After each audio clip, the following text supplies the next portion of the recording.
Meron nga akong saging dito na talaga namang lutong-luto na. Kaya sabi ko, kaysa na naman itapon ko na naman kasi lagi na lang talaga kaming nagtatapon ng saging dito. Kasi yung asawa ko bibili yan ng saging, minsan dudubli-dubli na.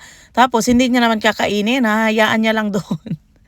Kasi kung ako ilalagay ko sa ref, ayaw niya naman ilagay sa ref kasi di ba parang nangingitim yung balat kapag nilagay mo siya sa ref. Kaya ayan, lagi siyang ganyan guys, laging natatapon na lang yung saging. Kaya sabi ko, nanghihinayang ako, sabi ko, lutuin ko nga ito ngayon, gagawin kong banana breads. Pero hindi ka naman pwedeng gagawa lagi ng banana bread kasi nakakasawa rin naman. So ang recipe, ang ingredients nito, ilalagay ko sa dulo kung ano yung mga ginamit ko. Pero sasabihin ko na rin kung ano mga ginamit ko dito. Gumamit ako ng 2 cups ng flour, 4 na piraso ng saging, kalahating cup ng oil or vegetable oil. At saka ano pa bang ginamit ko dito? Gumamit ako ng 1 teaspoon ng baking powder, half teaspoon ng baking soda at half teaspoon ng salt. Tapos isang itlog. At naglagay ako nitong mga nuts at saka itong ating chocolates. Na ano nga ang tawag mo dito sa chocolate na yan, yung maliliit. Naglagay ako niyan guys, tapos ang matagal-tagal din ito natapos na binake ko, no. Ano pa bang nilagay ko? Yun lang yata yung nilagay ko dyan guys eh. Wala nang iba. Sugar pa pala, 1 cup ng sugar. Tapos ayan, nilipat ko lang dyan kasi i-bake natin ito. Medyo matagal din siya naluto, siguro mahigit din 1 oras kasi malaki kasi ito guys at yung gitna ay hindi pa siya talaga luto kaya matagal.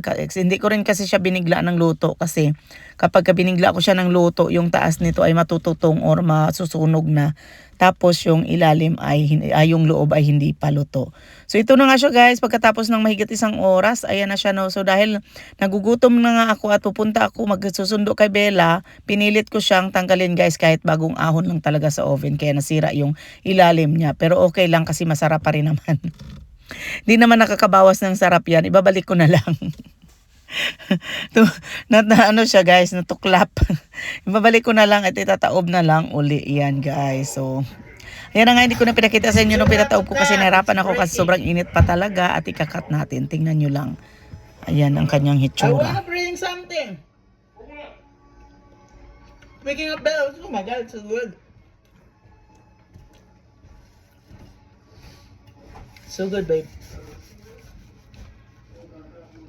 Oh. I told you, he's 6. Yeah, I told you. That's when you cut his balls.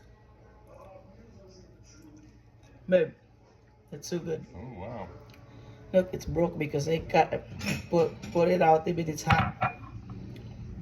But it's so good. Here. Go. Hey man.